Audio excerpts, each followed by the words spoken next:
Hello guys, welcome back to Trading for Beginners, and in this video I'm going to talk about how can you disable your Binance account. So without any further ado, let's dive right into this exciting video.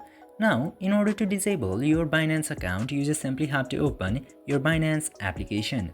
And after opening the Binance application, just simply tap to this Binance icon into the top left corner.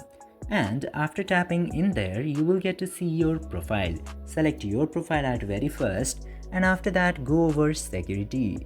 Now after going into security, you just simply have to scroll down a bit and you will get to see this manage account at very last. Tap to that option and then select this disable account at very first.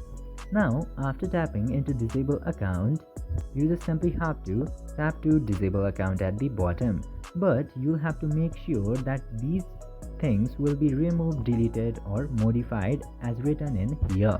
If you agree, tap to disable account and then it will show this warning message which says it will take 120 minutes to reactivate your account once you disabled it.